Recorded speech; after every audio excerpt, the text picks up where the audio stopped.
Good afternoon, everybody. Hope you're having a good day today. What we wanted to do is be able to record our presentation that we held last week on charting the course for Inland Seas Education Association for the 2015 sailing season. We did actually record this presentation, but as technology goes, we had a little snafu, so I am now going to attempt to do this for you via a screen share presentation. So what we had in one presentation was looking ahead to the 2015 sailing season, and I tried to present this vision for Inland Seas, and we also had all of our staff present some of the highlights from our 2014 season, along with the things that each of their departments are working on to help us be successful in 2015. That recording did work, so we're going to provide two different videos for you on YouTube to be able to watch. This charting the course presentation where I highlight some of our organizational big picture things that we're working on, and then the individual things that our departments are working on. So hopefully you find time to watch both of these videos, and we're looking forward to a fantastic year.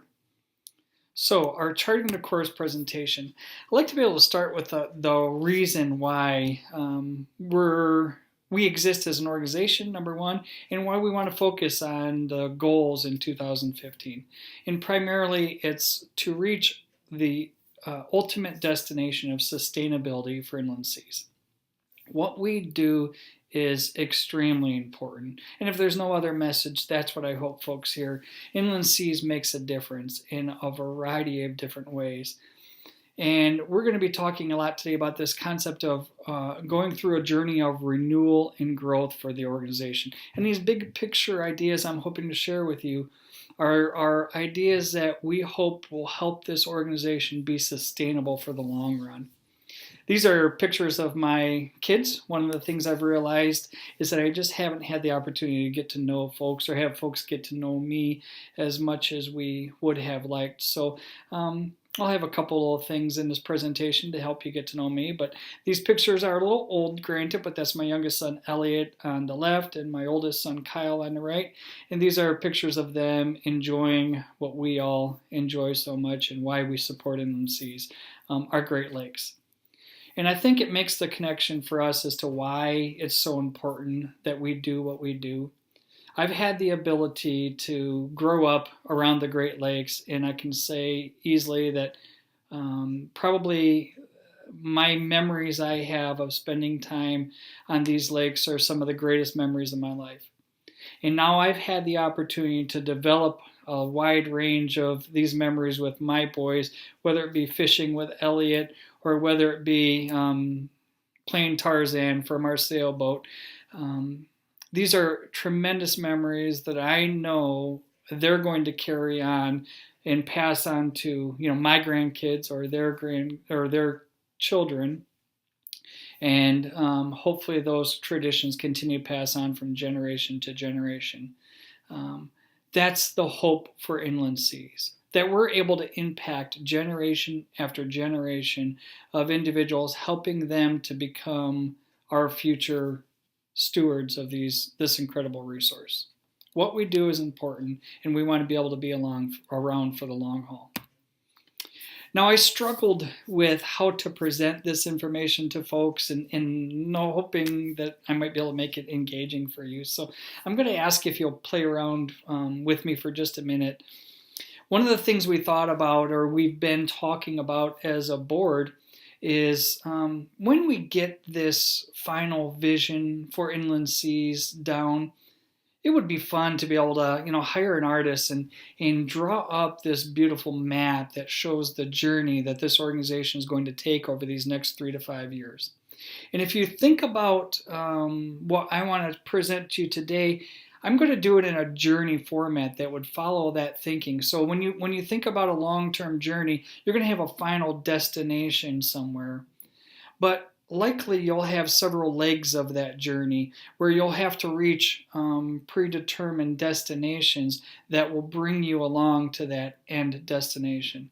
And like any good journey, especially when we're talking a maritime journey, there's going to be some hazards or things that you have to watch out for along the way. So the serpentine in this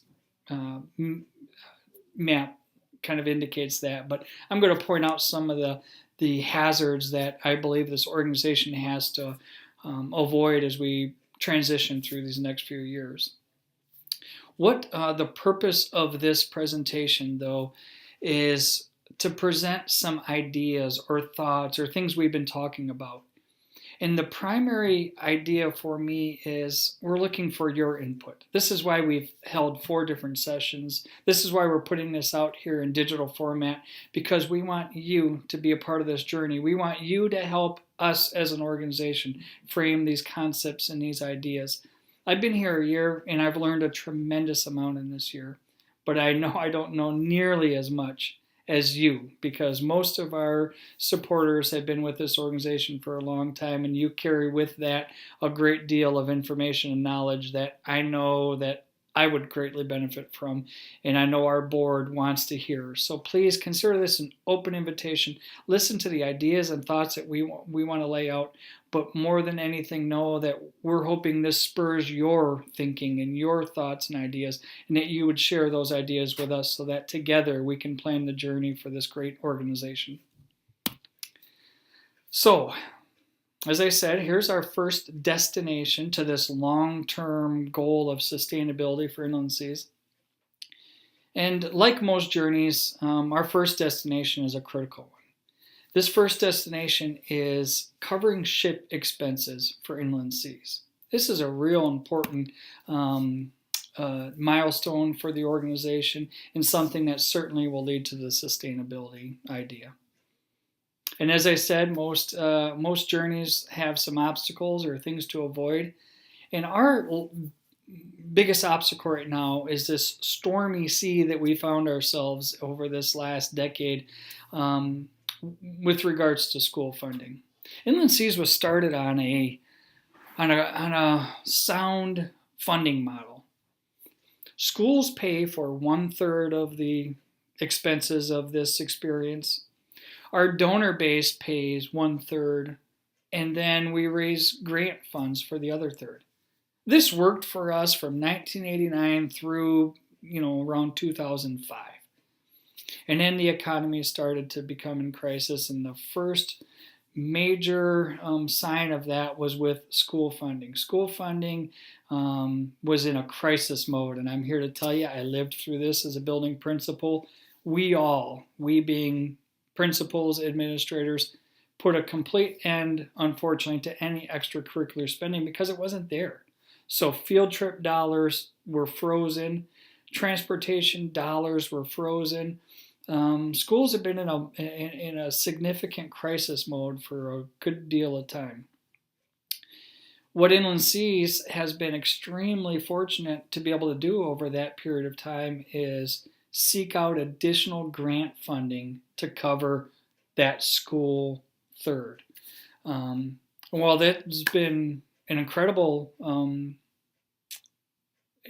achievement, it's not something that is sustainable for the organization. As I look forward to being able to make sure that we're around, for the next 25 years, this is one of the first things I believe has to be fixed or remedied. Being able to return to a portion where schools pay that 1/3 is critical for us. The good news is I think a lot of things are working in our favor. School funding is, I wouldn't say returning in full force, but schools understand now how to operate within what I would call this new normal. And we are seeing professional development dollars becoming available again. We're seeing schools being able to spend money on field trips, and we're seeing transportation dollars return. What's different today than 1989 is that if those dollars are going to be freed up, there needs to be a real strong argument for those dollars. And so that's what's different. What used to be a trip that was just on the surface, obviously a great experience for kids, and it was easy for people to be able to free up money for it. Now we have to have a strong argument from a school perspective as to why this fits into the curriculum, why they should dedicate a full day to it, and why they should dedicate those expenses to it. So in order to reach this first milestone, as any journey, we've kind of charted a course of what we need to do to be able to safely navigate those rough seas. And these are a few of the ideas that we're working on. We're talking about updating our educational model. I've been talking a lot about that this year, and hopefully as this begins to unfold, and if you listen to Jeannie talk later on in her presentation, you'll understand a little more about what this means to update our educational model. But in essence, I think it's fair to say that education has changed dramatically in these 20 years. And it's critical that we change along with that. If teachers are going to have the strongest argument possible to their administrators as to why they should be able to dedicate a day and the expenses that they're going to incur for this trip, we need to make sure we have the strongest educational argument we can. The other focus is diversifying and renewing our programming. And I want to be clear about this. When we talk about diversifying our program, we're not talking about changing all of our program. I hope everybody hears that loud. We have a very successful schoolship program that we want to build on. This is a great model for a lot of students. But what we want to do is diversify that programming so that there are more options for teachers to choose from. If I'm a teacher, a high school teacher, and I want to have a good, strong curriculum argument for this program, we want to make sure that there's a high school program out there that's going to fit them. And so again, you'll hear Jeannie talk about the high school program that we're working on, that we're going to launch in 2015. It's very exciting, and I think we'll have a wide variety of programs over these next 5 years, so that when teachers look on our website and they look to what they can do with Inland Seas, hopefully there's an option that fits them just perfectly.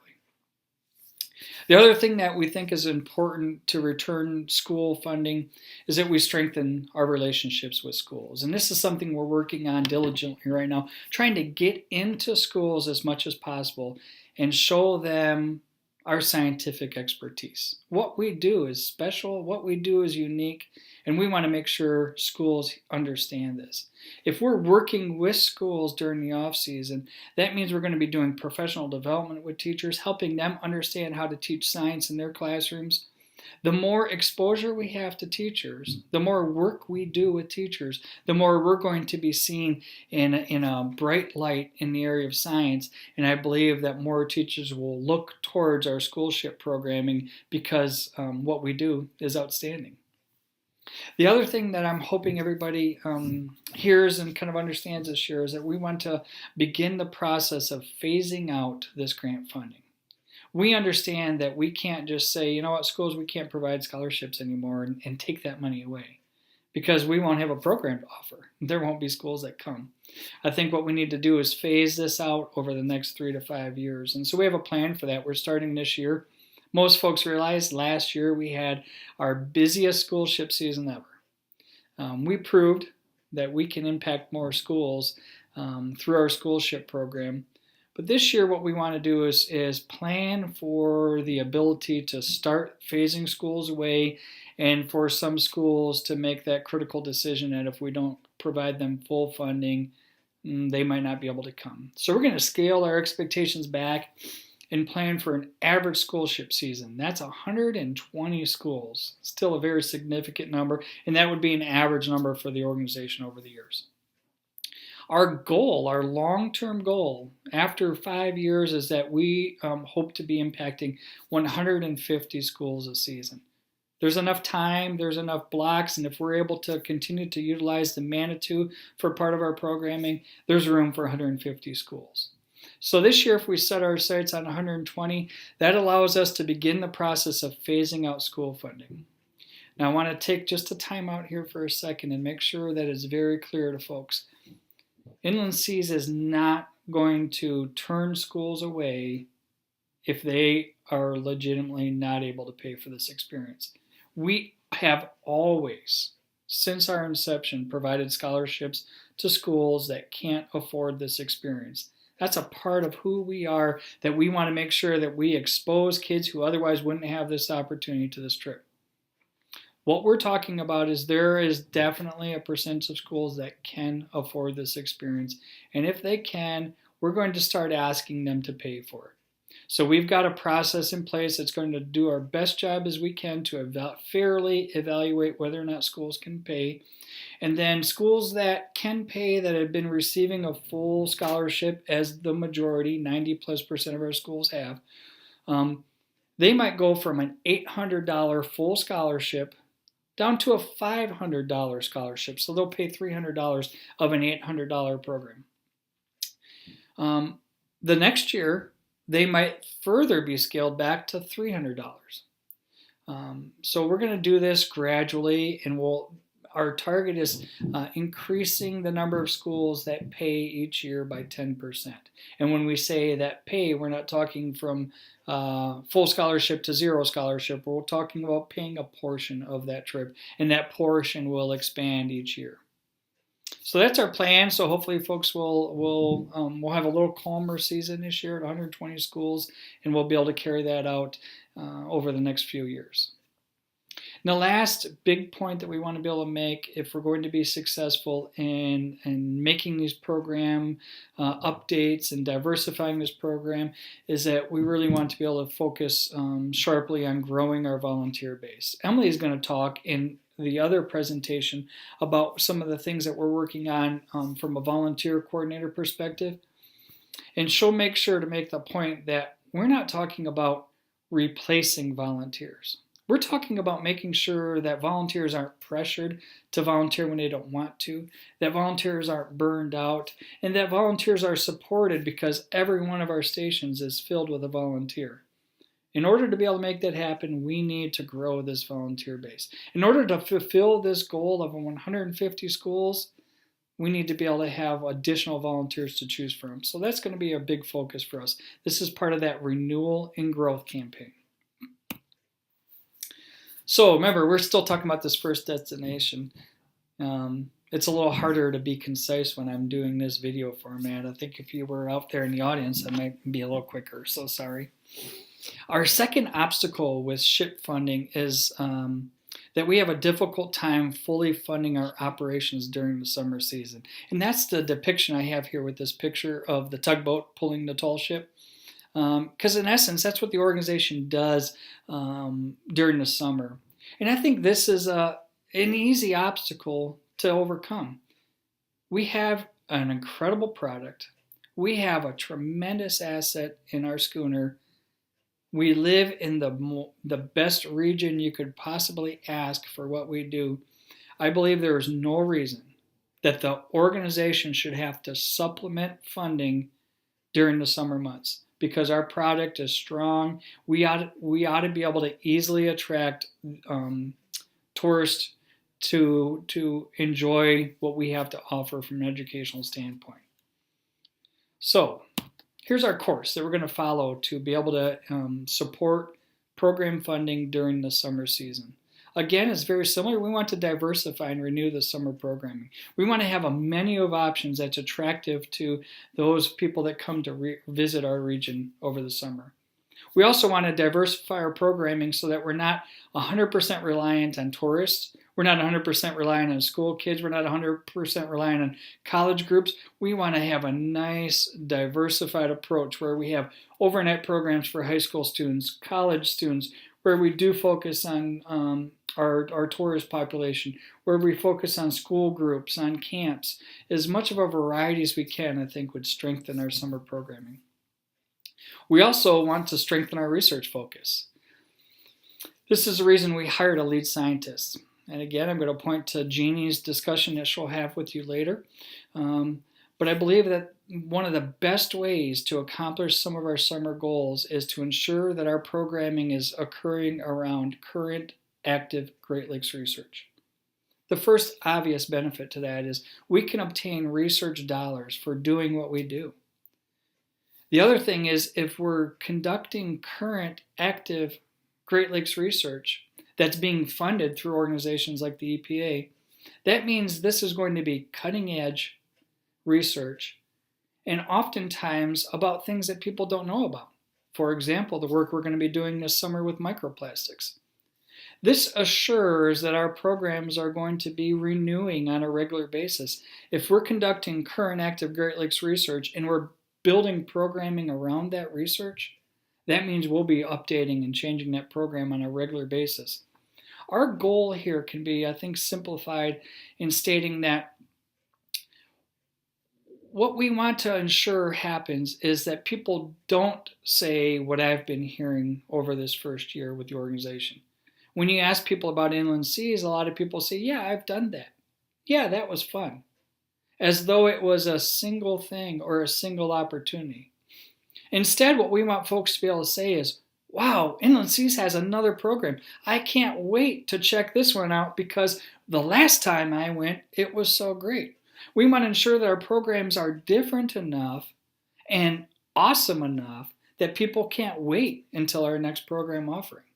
If you think about any successful museum who has a static building, a static location, it's important for them to change up their exhibits on a regular basis. And that ushers in return customers because they love what they do and they can't wait to see what they're going to do next. That's what I'm hoping to help Inland Seas build into, is that people see us as an organization that continuously has exceptional programming and they can't wait to see the next thing we have to offer. If we're going to do that, again, the growing our volunteer base comes into play. Right now we have a difficult time staffing summer programs because we all enjoy Northern Michigan so much, and it's difficult for volunteers to break away from family and visitors, so we need to increase that pool of volunteers again so that we can ensure that we can continue to operate throughout the summer. And then lastly, a big focus on marketing. This is something that I think everybody would know outright. If we build a great program, people need to know about it. And if we're going to be able to take advantage of Northern Michigan and the location and the assets that we have, we need to really be smart about how we inform people. So a big focus on marketing is going to be important. And there may be folks out there that could help us improve our marketing efforts. Okay, I'm going to take a little break from the journey here. This is an opportunity for me to give you a little more insight into me and who I am so that hopefully you can get to know me a little bit better. But our greatest challenge is also our greatest opportunity this year. I'm going to give you a little bit of background about this. Most people know that the Herbert and Grace Dow Foundation have been some of our greatest supporters. When school funding disappeared, the Herbert and Grace Dow Foundation stepped in and gave us a tremendous amount of scholarship dollars over the years so that we were able to provide this schoolship experience to 120 schools a year. We gave them transportation dollars. We removed every barrier from them coming and participating in this program. Well, throughout that period of time, one of the things that occurred with the Herbert and Grace Dow Foundation is they were hoping to see us grow our donor base so that our donor base could step in and replace the large contributions from the Herbert and Grace Dow Foundation. So it was time for me to reapply for this grant this year. And I was challenged a little bit by Dow in that they wanted to see our last 5-year trend data that showed how our donor base is growing and how our donor contributions are growing. And unfortunately, that was not favorable data to share with them because, in fact, over this 5-year period, our donor base has shrunk. Our donor contributions have shrunk. So I became very concerned.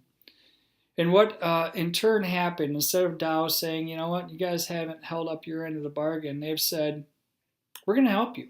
It's critical that Inland Seas builds their donor base, and we're going to help you with that. So what they've done is they've provided a nice upfront cash gift to us this year without restrictions. We're not required to provide it for scholarships. We're not required to provide it for transportation. We're going to use some of that money for that. But I believe what they are telling us is here's some upfront operational monies. Do what you need to do to grow that donor base. Because the second year of this challenge involves a new donor challenge. The Herbert and Grace Dow Foundation is willing to give us $75,000 in matching contributions, dollar for dollar, from any new donor to Inland Seas. And they define a new donor as being someone who has never given to Inland Seas before. They've defined this period of time between May 16th of 2015, so this coming May, and May 15th of 2016. So we have one full year, May to May, to be able to track $75,000 in new donations. Now here's the catch. A good year, and I'm being as transparent as I can, a good year for Inland Seas is $150,000 from our very loyal donor base. $75,000 in new contributions is a big challenge. But it's an incredible opportunity. It's something that this organization needs more than anything else at this time, is to grow that donor base so that we can talk about sustainability for the long run. So here's the picture. What I haven't been willing to openly admit to people is I'm a sailboat racer at heart. I love racing. And when I was on Lake Charlevoix, I raced e-scows for years. And I loved it. Now, that's hard to say with a bunch of salty schooner sailors, but I love it. So this opportunity with the Dow Challenge is one that I see as an incredible opportunity. And so I put this picture of the e-scow nationals on there because to me that would be an incredible opportunity for me in my life if I ever reached that level of being able to compete at the e-scow nationals. So what's the winning strategy? How will we win this race? How will we attract this $75,000 challenge grant? And first and foremost, it's that we work as a team, folks. It's going to take us all. As I told you, that's an incredible challenge. We've never come close to that kind of money from new donors. I'm asking us all to rally behind Inland Seas over this period of time and see what we can do to attract what I'm going to set out as a target of 150 new donors. See, we could do this a couple of ways. We could look for a couple of big donations and meet that $75,000, but that's not the intent. The intent of this challenge, what this organization needs, is to grow that donor base. And so I hope to fulfill it that way. I hope to find 150 new donors so that we've got a base that's going to support us over these next years. We have several ideas of how we're going to do that. We're working on a strategy right now. If you'd like to be a part of our fund development committee, it's an open invitation. This is a working committee, but it would be a fun committee, an enjoyable task to be a part of. Some of our ideas that we're brainstorming right now is just working on this idea of passing the torch, and this might be important for you. Our loyal volunteer base, our loyal donor base, folks have been with this organization for a long time. We're going to encourage you to pass that love on to a relative, a friend, a grandchild. Hopefully we can pass the torch of what Inland Seas means to you onto others so that we can bring them into the family. Inland Seas is going to implement a new membership plan starting this spring. So you're going to be hearing a little bit about that. I would estimate in April and May, you'll start being asked to join Inland Seas as a member. And if we tracked 150 new donors, we want to make sure that we're working right now proactively to have a good, strong donor and member relationship plan in place so that we can continue to foster those relationships and maintain that family. It would be a shame if we put all of our energy into attracting 150 new donors and then we didn't foster those relationships so that we can keep them for the long term. And there's a whole lot of organizational systems that we need to put in place to be able to be effective with this challenge. Okay, so I'm moving on here to the final destination for the organization as a whole. And this is a big one. Enhancing our educational offerings to support operational expenses through the winter.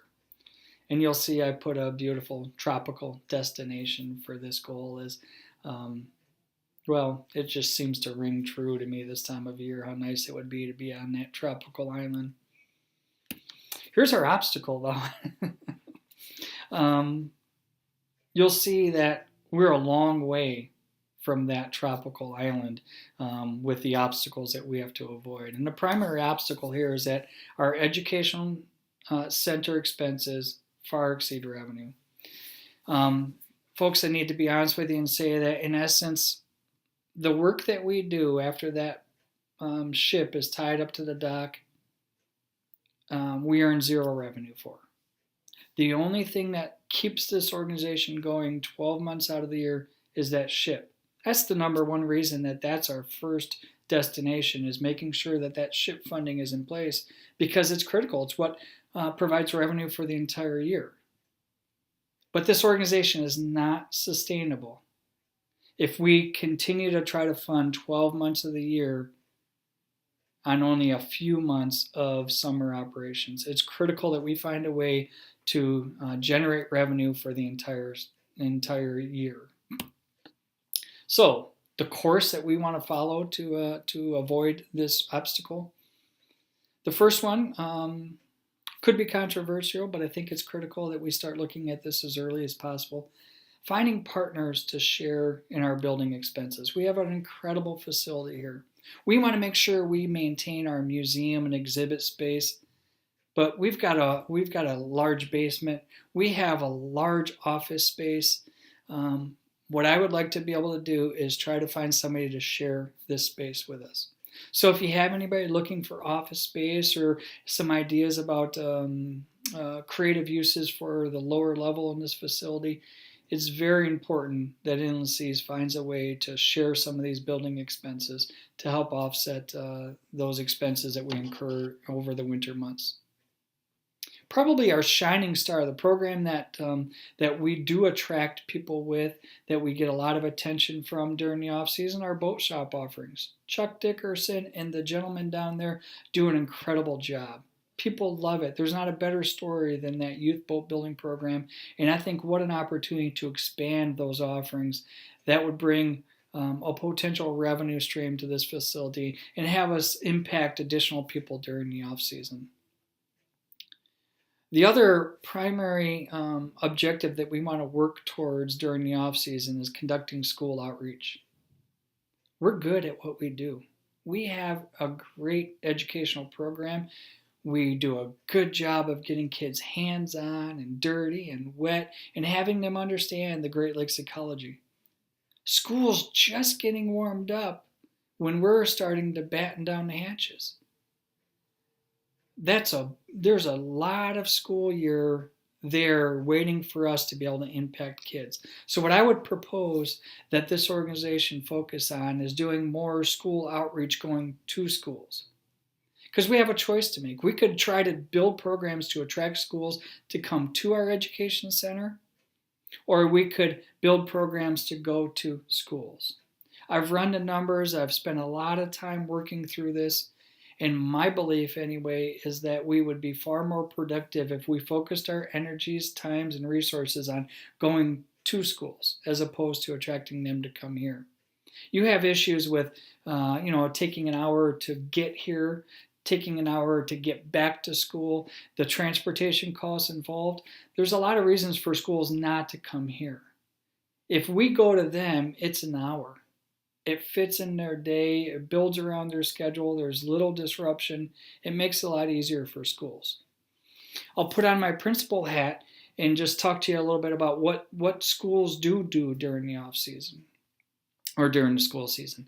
Every month, the typical elementary school has a school assembly of some type or fashion. When I was a principal, my goal was to have one every month. And while you have Christmas programs and things like that can occupy some months, you end up paying for some form of assembly through the majority of the school months. And the average price I would pay for an assembly was $800 a year. $800 in assembly. Some assemblies, you might get away with $600. But boy, the type of program that we're talking about doing, where you would go into a classroom and have all of our science stuff where kids can work at in small groups and classrooms, I would pay sometimes $1,100, $1,200 to be able to have that happen in my school. Our proposal would be about an $800 school assembly program. That would allow us to be able to have a large impact over the winter season. Obviously would generate some revenue for the organization. It obviously would develop some close working relationships with schools. We could show students about our schoolship program and probably could attract more teachers in classrooms to come out through this outreach as well. Again, In order to be able to be successful with that, we need to think about growing our volunteer base. People that would be excited to be able to get into schools and work with us and do what we do aboard the ship in a classroom. So, I'm going to end my portion of the programming here. I would encourage you to check out the next video, which is going to be Emily Shaw talking about some of our volunteer initiatives and how we're going to focus on growing that volunteer base, how we're going to focus on training and recognizing that volunteer base. Lindsay Hartree is going to share a lot of our 2014 data with you. Folks love to see what happened. We've got some really interesting data or a new way to look at our fish data and our fish graphs that people love to see. And Jeannie Williams is going to talk about our educational programming and the focus there for the 2015 season. So again, I would just like to summarize. We're looking for your input. Hopefully some of these thoughts and ideas resonate for you. I would love to have you provide some feedback to either me, or if you're more comfortable talking to an ISEA staff member or a board member. What's important for us is not who you talk to, but that your voice is heard so that you can help impact the future of inland seas. So thank you for taking the time to participate in this video, and look forward to hearing from you and seeing you this sailing season. Take care.